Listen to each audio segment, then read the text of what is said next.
കൂട്ടുകാരെ, ഞാൻ ഇന്ന് എൻ്റെ ഇന്നത്തെ വിളവെടുപ്പാണ് ഞാൻ കാണിക്കുന്നത്. എനിക്കിന്ന് എൻ്റെ വെള്ളക്കാന്താരിയും ഈ വഴുതനയാണ് ഞാനിന്ന്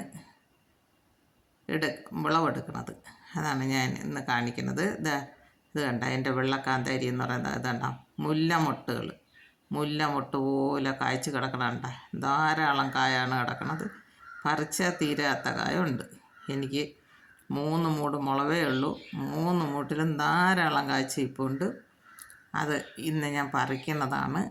ഇന്ന് പറിച്ചിട്ട് ഈ വെള്ളക്കാന്താരി കൊണ്ടാട്ടം ഉണ്ടാക്കാൻ പോവുകയാണ് ഞാൻ. ഇത് വൈകുന്നേരമാണ് ഞാൻ ഈ വീഡിയോ പിടിച്ചത്. ആ വൈകുന്നേരം ഇന്ന് പകൽ മൊത്തം ഭയങ്കര വെയിലായിരുന്നു. ആ വെയിലത്ത് ഇങ്ങനെ വാടി നിൽക്കുകയാണ് എൻ്റെ മുളക്. അത് പറിക്കാൻ വന്നപ്പോൾ എല്ലാം വാടിയിരിക്കണം. ഇനി എല്ലാത്തിനും വെള്ളം ഒഴിക്കണം. അത് തന്നെയാണ് ഞാൻ ഇറങ്ങിയ മുളക് മൊത്തം പറിച്ചിട്ട് എനിക്കിന്ന് കൊണ്ടാട്ടം ഉണ്ടാക്കാനായിട്ടാണ് ഞാൻ വെള്ളക്കാന്താരി, പിന്നെ പൊടി കാന്താരിയും ഉണ്ട്. അതും കൂടെ പറിച്ച് കൊണ്ടാട്ടം ഉണ്ടാക്കാൻ പോവുകയാണ്. ആ കൊണ്ടാട്ടം എങ്ങനെയാണ് ഞാൻ ഉണ്ടാക്കണമെന്നും അതും ഞാൻ വീഡിയോ ഇടാം. ഈ വെള്ളക്കാന്താരി നട്ടാൽ ധാരാളം കായ്ക്കും. ഇഷ്ടം പോലെയാണ് കണ്ട ഒരു മുറം പറിച്ച് വെച്ചേക്കാണ്.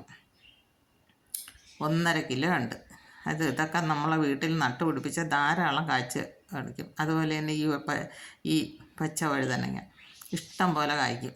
ഒരു മൂട് കായ്ച്ചിരിക്കുന്നതാണ്. ഇനിയിപ്പോൾ ഈ കായം അത്രയും തീരുമ്പോൾ അതിൻ്റെ കൊമ്പൊന്ന് വെട്ടിക്കളഞ്ഞിട്ട് നമുക്ക് ഇത്തിരി വളമൊക്കെ കലക്ക്, ഞാൻ എൻ്റെ ജൈവ സ്ലറിയാണ് ഞാൻ കൊടുക്കുന്നത് കൂടുതലും.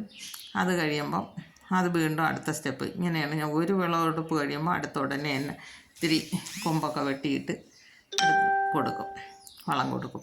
അപ്പോൾ അടുത്ത സ്റ്റെപ്പ് വീണ്ടും പറിക്കും. പിന്നെ ഇടയ്ക്ക് ഓരോന്നായിട്ട് കായ്ച്ചുകൊണ്ടിരിക്കും. ഇതുപോലെ തോനെ കായ്ക്കില്ല. അങ്ങനെയാണ് ഞാൻ ചെയ്യണതാണ്. അപ്പോൾ നമുക്ക് എപ്പോഴും പറിക്കാൻ കാണും. ഇതുപോലെയൊക്കെ ഒരു വീടാകുമ്പോൾ എല്ലാവരും ഇതുപോലെ നട്ടുപിടിപ്പിക്കണം.